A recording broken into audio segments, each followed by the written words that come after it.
우리는 지금 계속해서 마태복음의 말씀을 나누며 예수님께서 공생의 그 첫 번째 설교라고 할 수 있는 산상수훈 중에 팔복에 대한 말씀 속에 담겨진 은혜를 함께하고 있습니다. 지난주까지 해서 모두 팔복 중에 다섯 번째까지 예수님께서 가르쳐 주신 그 복을 나눴습니다. 오늘 지금 짧게 그 첫 번째 복부터 다섯 번째 복까지를 정리를 한번 해보겠습니다. 자, 첫 번째 복은 3절의 말씀이죠. 복이 심령이 가난한 자에게 천국을 복으로 주시겠다고 말씀하신 거예요. 가난하다는 것, 그거는 우리의 심령, 즉 마음뿐만 아니라 현실의 물질과 환경의 가난함까지도 같이 의미하는 말입니다. 그 가난함 때문에 세상 보지 않고 마음으로 의지하지 않고 오직 하나님만 바라보는 믿음이 생긴다는 거예요. 그 믿음 때문에 하나님께서 주시는 은혜로 천국의 그 자리가 우리에게 허락된다는 거죠. 자, 두 번째로 말씀하는 복은요, 애통하는 자에게 하나님의 위로가 있는 복입니다. 여기서 말씀하는 그 애통이라는 것은 어떤 다른 누군가 또는 어떤 환경으로 인해서 애통함을 얻는 게 아니라 인간으로서 가지는 그 본질적인 문제에 대한 애통함이에요. 즉, 내 안에 있는 해결되지 않은 죄의 문제로 인해서 애통하게 된다는 거예요. 내가 나를 직면해 보니까 죄가 있어요. 그래서 그 죄의 문제를 해결을 해야 하나님께 나아갈 수 있다는 것을 내가 알아요. 그런데 내 힘으로는 그 죄가 해결되지 않아요. 그래서 애통하는 거예요. 그래서 가슴 아파하는 거예요. 하나님 앞에 그 애통함을 가지고 부르짖는 거예요. 하나님께서 위로해 주신 그 은혜를 누리게 해달라고요. 그래서 애통하는 자는 복이 있다는 거예요. 어떤 복이요? 하나님의 위로를 얻는 복이요. 자, 세 번째 복은 뭡니까? 온유한 자에게 기업으로 땅을 주시겠다는 거예요. 여기에서 온유하다는 것은 외부로부터 받게 되는 그 억압이나 고난에 대해서 맞서 싸우는 게 아니라 인간의 힘으로 해결하기 위해서 결사적으로 몸부림을 치는 게 아니라는 거예요. 하나님께 모든 것 맡겨놓고 그의 역사하심을 잠잠히 기다리는 사람이 온유한 사람입니다. 다시 말해서 지금 내가 감당해야 되는 모든 것들을 하나님께 맡겨놓았기 때문에 하나님이 행하실 일을 기대하면서 그냥 기도하는 거예요. 인내하고 참아내는 거예요. 그게 뭐예요? 온유함이라는 거예요. 그렇게 잠잠히 있다는 것은 뭘 근거로 해요? 우리에게 믿음이 있다는 거예요. 어떤 믿음이요? 하나님께 대한 믿음이요. 선악간에 하나님께서 심판하실 거라는 그런 분명한 믿음을 가지고 하게 있는 거예요. 그렇게 잠잠하게 있는 자에게 하나님을 믿는 자이기 때문에 그에게 복을 주셔요. 어떤 복을 주셔요? 하나님의 나라를 상속받아 영원히 살게 하는 그 복을 누리게 하실 줄로 믿습니다. 네 번째 복이죠. 네 번째 복은 의에 줄이고 목마른 자에게 주시는 배부름의 복이에요. 여러분, 여기서 줄이고 목마르다는 것은 내가 육체적으로 배고프고 육체적으로 목마르다고 얘기하는 거 아니에요. 그 앞에 단서가 있어요. 그 뭐예요? 의.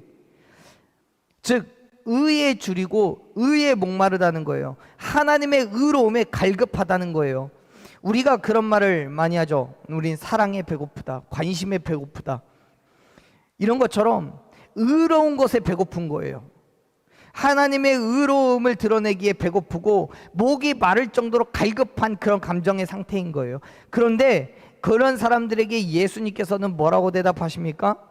그렇게 하나님의 의로움에 줄이고 목마른 자가 배부를 것이라고 말해요. 그런데 여러분, 하나님의 공의를 드러내기에 갈급한 사람, 하나님의 뜻을 세우고 내 욕심과 내 만족이 아니라 하나님의 의를 따르기 위해서 발버둥을 치는 사람에게 하나님께서 그렇게 살아갈 수 있도록 은혜를 베푸시겠다는 거죠. 근데 여러분, 말씀을 잘 보세요. 성경이 확실하게 우리에게 말씀해 주시는 것은 이 모든 일들은요, 내가 하는 게 아니에요. 자, 우리가 하나님의 의로움을 드러내기 위해서 줄이고 목말라 하는 그 모든 일들을, 그 배고픔을 해결해 주시는 분이 바로 하나님이시라는 것을 여러분 믿으시길 바랍니다. 다시 말해서요, 6절에서 의에 줄이고 그리고 목마른 이런 말들은요 능동형으로 써 있어요. 내가 내 주체적으로 내가 의로움에 대해서 줄이고 목마르다는 거예요. 내가요. 그런데 그 뒤에 있는 배부르다라는 말은요 수동형으로 써 있어요. 내가 그 배부름을 내가 채우는 게 아니라 누군가가 내 배고픔을 채워준다는 거예요. 무슨 말이냐면 우리가 하나님의 의로움에 대해서 줄이고 목마른 것은 내 문제인데 우리가 그러한 삶을 살아가도록 배부르게 하시는 것은 하나님이시라는 거예요. 믿으시길 바랍니다. 그렇습니다. 사실 따지고 보면 우리가 스스로 하나님의 의를 드러낼 수가 없어요. 내가 할 수 있는 영역의 것이 아니에요. 하나님의 의를 드러내기 위해서 내 의지적으로 무언가를 할 수 있다는 게 없어요. 왜냐하면 하나님의 의는 인간이 행할 수 있는 영역을 넘어서기 때문에 그래요. 그래서 하나님께서 우리에게 힘과 능력을 주시며 우리의 삶에 주권적으로 역사하실 때 우리가 하나님의 의를 마땅히 드러낼 수 있음을 믿으시길 바랍니다. 다섯 번째 복은 7절에 기록되어 있는 긍휼히 여기는 자가 긍휼히 여김을 받는 복입니다. 여기에서 말하는 이 긍휼함이라는 것은 긍휼이 필요한 자를 향한 그 감정의 표현인데 이 말씀은 단지 감정뿐만 아니라 현실적인 도움까지도 의미하는 말입니다. 그 긍휼함을 가지고 이웃을 도우려고 할 때 사실 우리는 그만한 힘과 능력을 가지고 있기가 쉽지 않아요. 마음은 원인데 그렇게 살아가는 게 쉽지 않은 거예요. 그때 우리에게 그렇게 살아가도록 힘과 능력을 주시는 분이 바로 하나님이심을 기억하시길 바랍니다. 지금 예수님께서 그 말씀하시는 거예요. 우리가 하나님의 긍휼함을 가지고 있을 때 그 긍휼함을 행할 수 있도록 하나님께서 우리의 모든 필요를 채워주시는 은혜를 주실 거라고요. 그것이 긍휼히 여기는 자에게 주시는 하나님의 복인 거예요.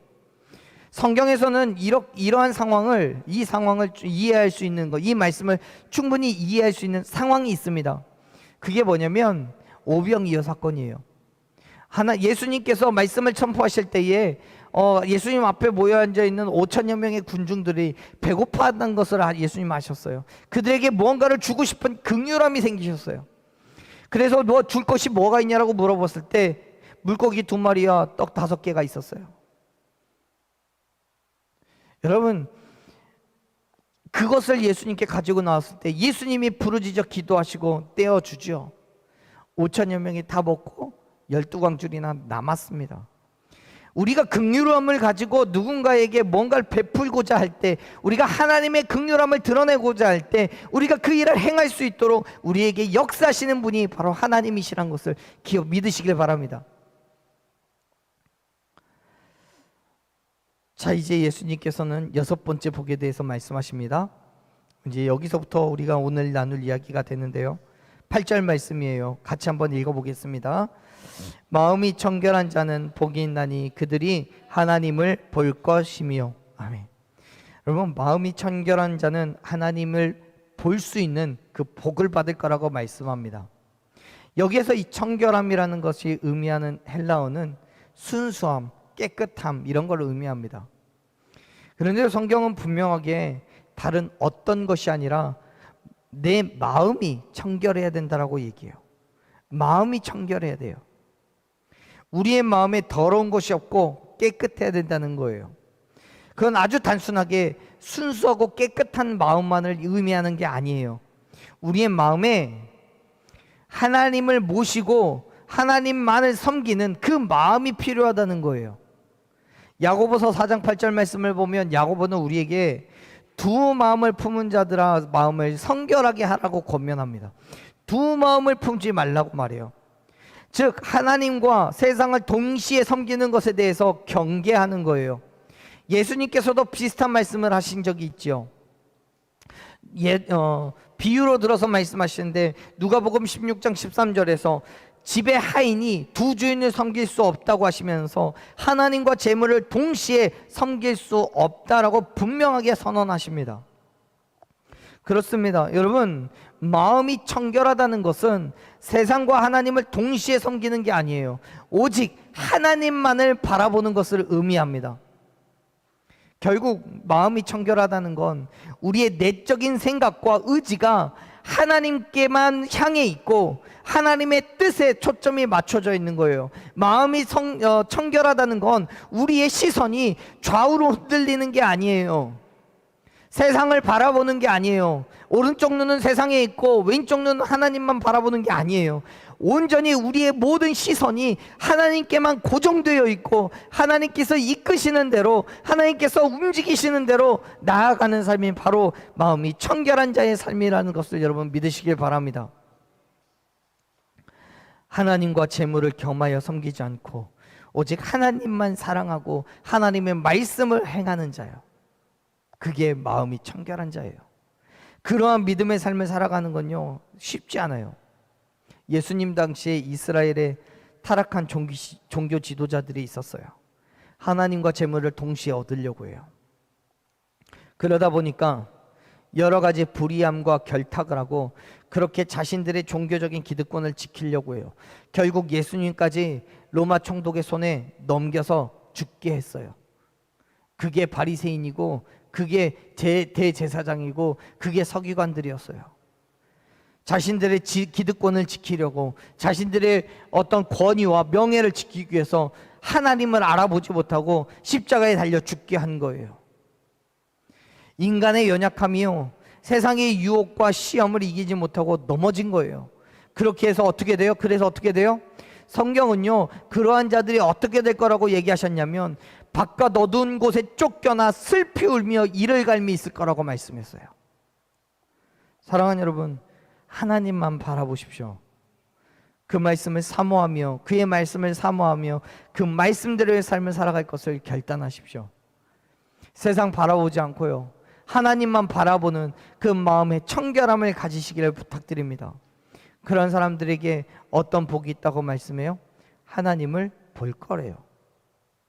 하나님을 본다는 건 뭐 단지 환상이나 계시를 보는 것이 아니라 하나님의 말씀을 듣고 깨닫는 거예요. 하나님을 경험한다는 거예요. 여러분, 하나님과의 가시적인 만남을 말하는 게 아니고요 하나님과 친밀한 교제를 나눈다는 거예요. 하나님과의 완전한 만남이 있을 거라는 거죠. 다시 말해서 우리의 눈으로 하나님을 보지는 못하더라도, 내 육체의 귀로는 하나님의 음성이 들리진 않아도 내 삶에서 하나님과 여전히 교제를 나누고 있다는 것을 확신하는 믿음이요, 그게 바로 하나님을 보는 거예요. 그건 단지 보는 것과 같은 만남으로 끝나지 않아요. 그 경험은 우리에게 온전한 하나님의 기쁨을 허락해 주는 것임을 믿으시길 바랍니다. 여러분, 우리는요 하나님과 그런 만남을 통해서 그 기쁨을 온전히 하나님의 사랑으로 경험할 수 있는 거예요. 여기에 더해서 궁극적으로 마지막 날에 예수님께서 이 땅에 다시 오실 때 진정으로 예수님만 바라보며 그의 역사하심을 기대하는 자들이 만나게 될 거라는 선언이죠. 왜요? 예수님 말씀하셨잖아요. 나로 말지 않고서는 아버지께로 나아갈 자가 없다고요. 예수님을 바라보는 자가 예수님을 만날 수 있는 거예요. 하나님을 보는 자가 하나님의 은혜를 경험할 수 있는 거예요. 세상을 보면서 하나님을 만나기를 소망해요? 세상을 보면서 예수님 만나기를 소망해요? 아니요, 안 돼요. 우리가 갈 곳에 대해서 목적지가 분명히 정해져 있고 그곳에 우리가 시선을 두고 있을 때 우리는 그 길로 나아갈 수 있음을 믿으시길 바랍니다. 그렇기 때문에 사랑하는 여러분, 하나님 앞에 우리의 믿음을 지키십시오. 오직 예수 그리스도를 향한 시선을 고정하십시오. 하나님께서 은혜를 베푸시고 놀라운 일을 이루어 주실 줄로 믿습니다. 그 믿음의 자리에 서 있는 저와 여러분 되기를 간절히 축원합니다. 7번째 복은요 9절에 있습니다. 9절 같이 읽어볼까요? 화평하게 하는 자는 복이 있나니 그들이 하나님의 아들이라 일컬음을 받을 것이며. 아멘. 화평하게 하는 자는 복이 있나니 그들이 하나님의 아들이라 일컬음을 받을 것이며 라고 말씀해요. 이 말을 직역하면요, 이 9절의 말씀을 직역하면 화평을 만드는 자들이 복이 있다는 거예요. 왜냐하면 그들이 하나님의 아들이라 불려질 것이기 때문에요. 이렇게 번역할 수 있어요. 화평하게 하다라는 말은요, 평화를 뜻해요. 이 말이 헬라어로 에이레네, 또 만들다, 포이에오, 이 말을 두 가지를 합해서 만들어진 단어예요. 에이레네는요, 우리가 잘 아는 샬롬, 평안, 이런 말의 개념을 가지고 있어서 온전함이라는 의미를 갖고 있어요. 그런데 여기에서 말하는, 다시 말해서 화평하게 하는 자는 평화를 만드는 사람이라는 거예요. 평화를 만들어내는 사람. 근데 여기에서 말하는 이 평화는 일반적으로 말하는 그런 평화가 아니에요. 하나님께서 우리에게 주시는 평화를 말하는 것이고요, 곧 하나님의 평화예요. 그거는 예수 그리스도를 통해서 이 땅과 하늘에 속한 모든 만물이 하나님과 화해하는 평화예요. 다시 말해서 사실 우리의 죄가 하나님과의 관계로 인해, 우리의 죄 때문에 하나님과의 관계가 깨졌잖아요. 이 땅에 죄가 들어옴으로 인해서 모든 인류가 사탄에게 속한 자가 돼서 하나님과 원수가 되었어요. 하나님과 싸워요. 그렇게 하나님과의 관계가 깨진 거예요. 더 이상 교제할 수가 없어요. 그런데 여기서 화평하게 하는 자가 자신의 몸을 화목제물로 내어놓음으로 인해서 하나님과의 완전한 화해를 선언한 거예요. 즉 예수 그리스도께서 십자가에서 죽으시고 다시 부활하심으로 말미암아 평화를 얻게 되었다는 사실을 여러분 믿으시길 바랍니다. 즉 여기에서 이 구절에서 말하는 화평하게 하는 자가, 그 화평을 만드는 것은, 평화를 만들어내는 것은 예수 그리스도로 인해서 만들어낸 평화인 것이고, 예수 그리스도를 믿고 의지하며 나가는 사람들이 행해야 될 평화의 모습이라는 것을 여러분 믿으시길 바랍니다. 예수 그리스도의 죽으심과 부활하심을 믿음으로 우리가 먼저 하나님과 화해하고 죄의 문제를 해결하게 된 거예요. 그리고 이제는 하나님과의 인간의 관계를 넘어서서 형제와 이웃의 잘못을 용서하고 그들을 그리스도께로 인도함으로써 그들이 가지고 있는 죄의 문제를 해결하게 하는 거예요. 진정한 의미에서의 이 땅의 평화를 회복시키기 위해서 노력하는 것이 지금 우리가 해야 될 역할이라는 거예요. 자, 다시 한번 정리를 해볼게요. 화평하게 하는 자는요, 1차적으로는 예수님께서 하나님과 우리의 관계를 회복시킨 그 화평이에요. 그 안에서 만들어진 평화예요. 그리고 이제는 우리가 예수 그리스도를 믿음으로 말미암아 예수님께서 행하신 그 평화의 모습이 우리를 통해서 이웃과 하나님과의 관계를 회복시키는 그 평화의 작업이 우리를 통해서 늘어나야 된다는 거예요. 물론 그 일을 위해서 나아갈 때마다 그 평화를 방해하는 악한 세력이 있습니다. 우리가 복음을 전할 때마다 그 복음을 방해하는 세력들이 있잖아요. 우리가 믿음을 회복하고 그 믿음의 자리로 나아갈 때마다 우리를 다시금 쓰러뜨리고 넘어뜨리려고 하는 악한 세력들이 있잖아요. 그 세력들과 우리가 담대하게 맞서 싸워야 되는 거예요. 예수님께서는요, 화평하게 하는 자들이 하나님의 아들이라고 일컬음 받을 거라고 말씀해요. 하나님의 아들은 단순히 위치적인 그 칭호를 말하는 게 아니에요. 하나님의 아들이 가지고 있는 그 책임과 의무가 주어지는 거예요. 마치 한 나라의 왕자에게 그에게 맞는 말과 행동을 요구했던 것처럼 지금도 한 나라의 대통령의 자녀에게는 비록 부모가 대통령이라는 지위를 가지고 있지만 그럼에도 불구하고 자녀들에게 주는 그 책임과 의무가 요구되잖아요. 마찬가지로 우리가 하나님의 아들이라면 그에 따른 행함이 우리에게 요구가 되는 거예요. 그 안에 많은 행함들이 있지만 여기에서 특별히 화평하게 하는 것, 평화를 맺는 것에 대한 행함이에요. 즉 말씀드렸던 것처럼 예수 그리스도께서 행하신 그 화평하게 하는 자의 모습이 우리에게서도 동일하게 드러나서 나를 통하여서 예수 그리스도의 그 복음이 세상 가운데 전해지고 그 복음이 선포될 때에 듣는 모든 사람들이 하나님과 깨어진 관계를 회복하게 되는 것, 그 일들이 우리에게 있어야 된다는 거예요. 하나님의 아들은 세상에서 적극적으로 그 화평을 만들어가는 사람 이름을 믿으시길 바랍니다. 그런데 여러분, 오해하지 마세요. 적극적으로 만들어가는 평화라고 해서 어떤 폭력적인 수단이나 또 극단적인 사고의 체계를 사용해야 된다고 말하는 게 아니에요. 오히려 원수까지도 사랑하고 용서하고 품었을 때 나타나게 되는 그 평화를 얘기합니다. 어쩌면 그렇기 때문에 결코 쉬운 일이 될 수 없을 거예요. 왜냐하면 원수를 사랑하고 용서하고 우리의 마음에 품는다는 것은 철저하게 내 감정과 내 자아를 부인하는 희생과 헌신이 필요하기 때문에요. 마치 예수님께서 이 땅에 오셔서 우리를 위해서 십자가에서 죽으셨던 것처럼요, 우리도 이웃을 위해서 기꺼이 죽음을 각오하고 희생하고 헌신할 때에 하나님의 은혜가 임하게 될 줄로 믿습니다. 예수님께서 십자가에서 죽으신 희생이 결국 부활하심으로 영광 받으셨던 것처럼 저와 여러분이 그러한 희생과 헌신으로 나아갈 때 크고 놀라운 기적과도 같은 은혜가 주어질 줄로 믿습니다. 하나님께서 저와 여러분을 하나님의 아들이라고 불러주실 뿐만 아니라 정말 그 아들된 권세를 사용하게 하실 줄로 믿습니다. 병든 자를 낫게 하고 안진뱅이를 일어서게 하고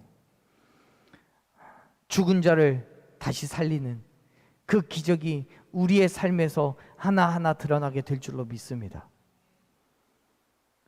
우리를 하나님의 아들이라고 불러주실 뿐만 아니라 그 아들된 권세를 사용하게 하셔서 우리를 통해 지금도 살아서 역사하시는 하나님이 드러날 줄로 믿습니다. 왜요? 화평케 하는 그 믿음의 행함을 통해 예수 그리스도의 죽으심과 부활하심이 드러나기 때문이에요.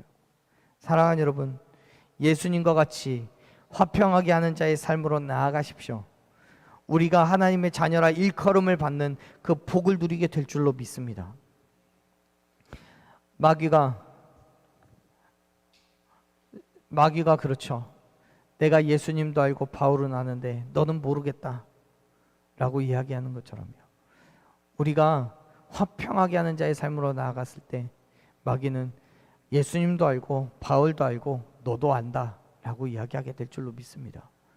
우리를 통해 하나님이 드러나게 되고 하나님의 아들된 삶이 무엇인지가 증명되어지는 거죠. 그를 통해서 세상이 우리에게 정말 하나님의 아들이라 라고 말할 수가 있는 거예요. 사랑하는 여러분, 그 믿음의 삶을 결단하고 살아가십시오. 힘들고 어렵지만 우리가 결단하고 나아갈 때 능히 그 삶을 살아가게 하실 줄로 믿습니다. 우리 마지막 8번째 복에 대해서 한번 이야기 나눠보죠. 10절부터 12절까지 말씀을 같이 읽습니다. 의를 위하여 박해를 받는 자는 복이 있나니 천국이 그들의 것임이라. 나로 말미암아 너희를 욕하고 박해하고 거짓으로 너희를 거슬러 모든 악한 말을 할 때에는 너희에게 복이 있나니 기뻐하고 즐거워하라. 하늘에서 너희의 상이 큼이라.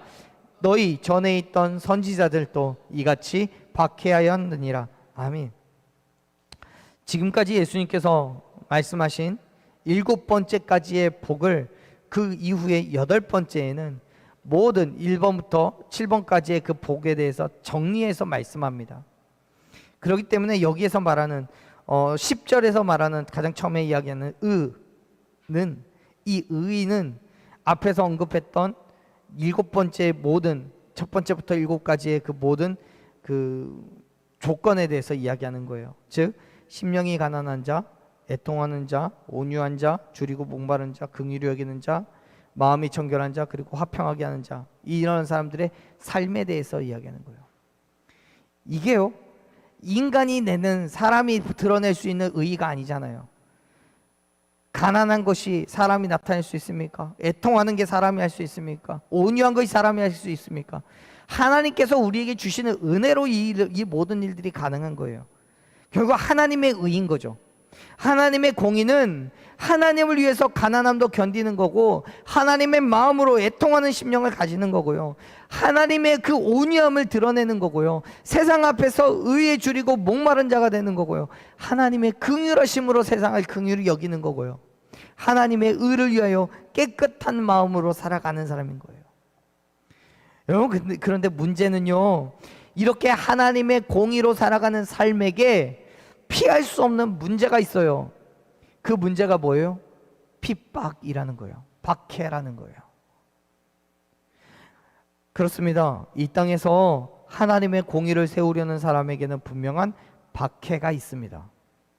그건 누구 한 사람에게만 주어진 게 아니에요. 우리 성경에는요, 박해를 받은 자라고 번역되어 있는 헬라어 단어는 복수로 되어 있습니다. 다시 말해서 박해를 받은 자들이라는 거예요. 한 사람이 대표로 받고 끝나는 게 아니에요. 의를 위해서 사는 모든 사람들이 하나님의 공의를 드러낼 때마다 그 사람들에게 세상 속에서 박해가 주어진다는 거예요. 당시의 초대교회 교회도 마찬가지입니다. 당시의 초대교회는요, 유대인들과 이방인들로부터 이중적인 박해를 받았습니다. 유대인들로부터는 신성모독자라는 누명을 받았고요, 이방인들로부터는 황제 숭배를 거부하는 부도덕한 자들이라고 비난받았습니다. 여러분, 세상의 가치관에 타협하지 않고 전혀 다른 방식으로 살아가기 때문에 세상으로부터 박해의 대상이 될 수밖에 없어요. 그리스도인은요, 세상의 방법대로 살아가는 게 아니라 그리스도의 방법으로 살아가는 사람들임을 믿으시길 바랍니다. 그렇기 때문에 박해가 주어지는 거예요. 나랑 다르니까. 여러분, 이거는 단순하게 말로만 박해하는 게 아니고요, 물리적으로 폭력을 휘두를 수 있어요. 어쩌면 죽음까지도 각오해야 될 수도 있습니다. 당시의 유대 사회 속에서도요, 살인까지도, 그러니까 죽음까지도 각오하면서 심각한 박해를 견뎌야만 했습니다.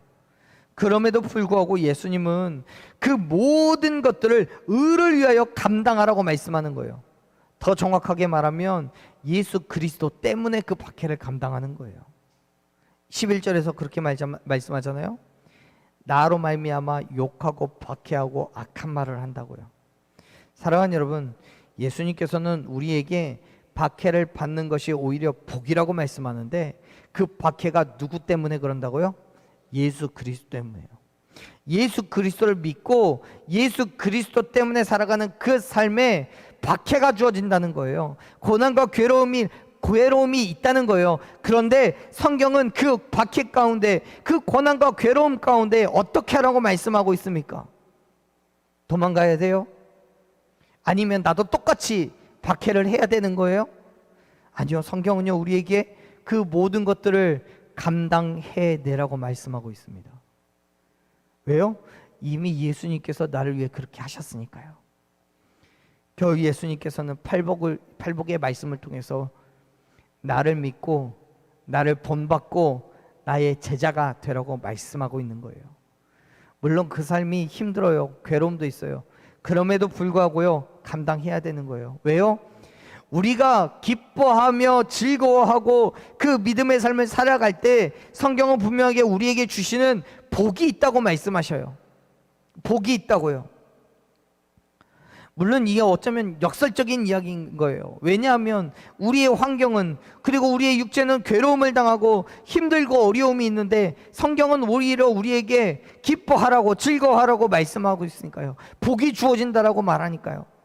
그런데 여러분, 우리가 기뻐하고 즐거워하는 이유는요, 현재의 기쁨이 있고 현재의 쾌락이 있기 때문이 아니에요. 12절에서 말씀하고 있는 것처럼요, 우리가 받을 상이 있기 때문임을 믿으시길 바랍니다.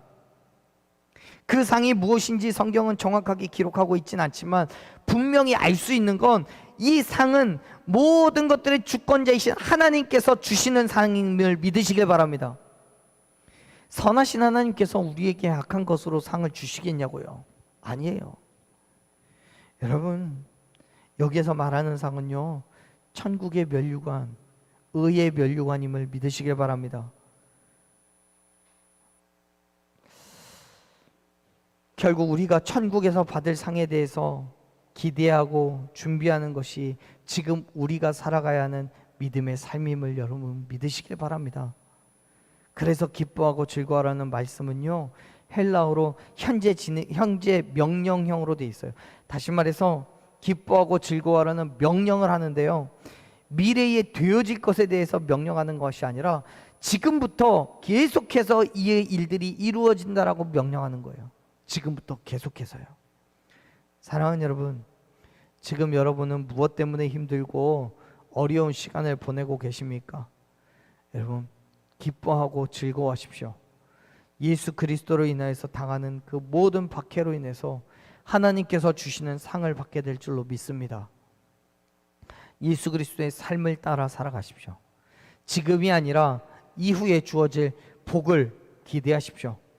지금은요, 우리가 너무나 가난해요. 애통하는 심령으로 하나님께 부르짖어요.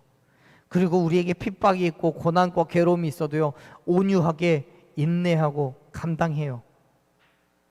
오히려 우리의 것을 내놓기 위해서 이웃을 긍휼히 여겨요. 오직 세상을 바라보는 것이 아니라, 세상의 가치관이 아니라 하나님께만 시선을 고정하고 하나님만 바라보며 주어질 그 복을 기대하며 나아가요. 하나님께서 우리를 위해서 우리가 드러내야 될 그 하나님의 공의를 위하여 박해를 받아요. 그 모든 일들이요, 결국 천국에서 우리에게 주어질 그 상이 있다는 것을 믿기 때문인 거예요. 하나님의 나라가 예수님의 삶을 살아가는 저와 여러분에게 주어지는 상급임을 믿음으로, 온전한 믿음의 삶으로 나아가는 저와 여러분 되기를 간절히 축원합니다.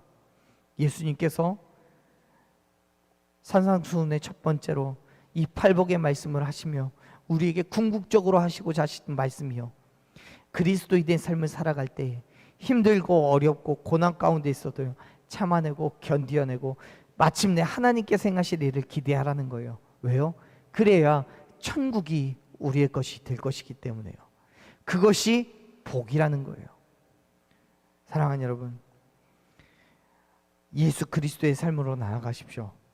그리고 우리에게 주어진 그 모든 믿음의 삶에서 기뻐하고 즐거워하십시오.